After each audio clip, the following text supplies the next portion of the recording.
Good evening and welcome to BBC London. I'm Alice Bandukravi. The Chancellor, Jeremy Hunt, has unveiled his spending plans. From schools to social care, taxes to energy bills. The wide-ranging measures are aimed at improving our economy. Tonight, we'll hear how these changes will affect Londoners and how the capital's organisations and businesses are reacting. Well, let's cross now to our political editor, Tim Donovan, who's in South East London for us this evening. Tim, much anticipated announcements.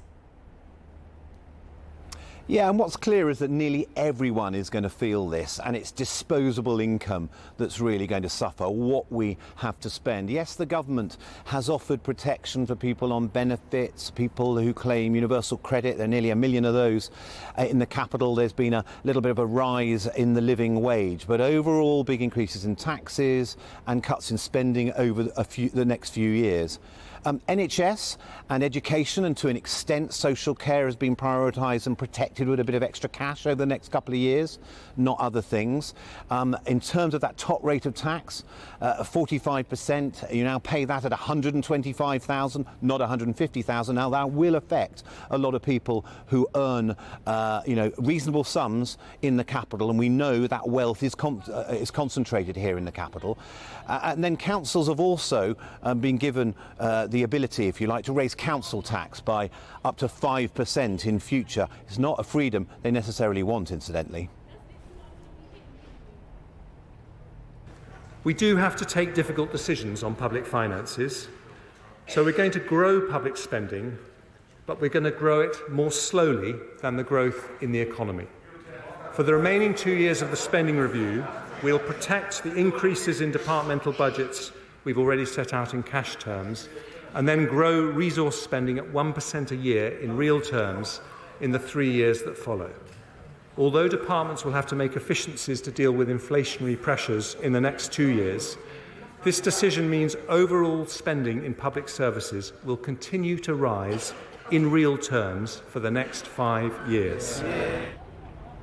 Alice, we know that councils are on the front line when people are feeling hardship. They were already worried about the impact of cuts they think they have to make next year in adult social care and protecting vulnerable children. We've been looking at the picture close up in Hammersmith as they digested what the Chancellor had to say today.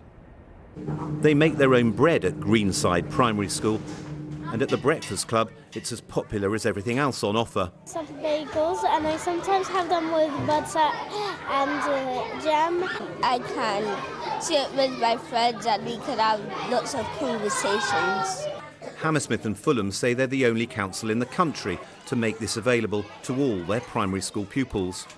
My daughter, sometimes she leaves my breakfast in my table and come to share breakfast with her friend here.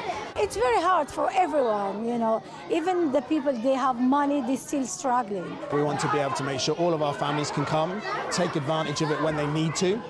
And at drop-off, the wider concerns were evident. It's quite worrying in general, but we're making sure that we can lower everything what we can cost-wise at home. Yeah, no, I think everyone's worried, which makes this kind of thing even more essential. It's not great, is it, for anyone at the moment? Let's see what comes out in the wash today. But yeah, tough times, so something like this really helps us. Do like this. Angela has multiple sclerosis and has had 2 strokes. Her carers visit 4 times a day, and in Hammersmith this is free, currently. Without the carers I can't really... Well, there's nothing will be done, because if you leave it up to me, I won't be doing anything. I'll lie in bed all day.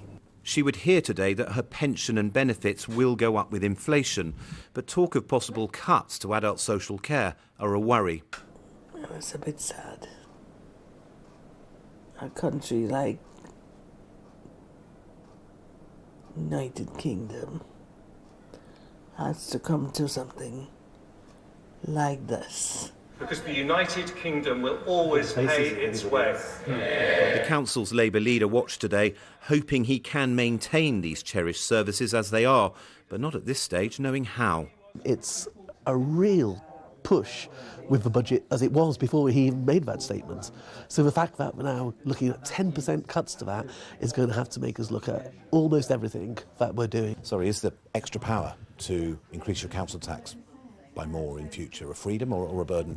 It's, without doubt, it's a burden. It's a very regressive tax. We've frozen council tax here. We've got one of the best records in the country at managing our council tax for our residents.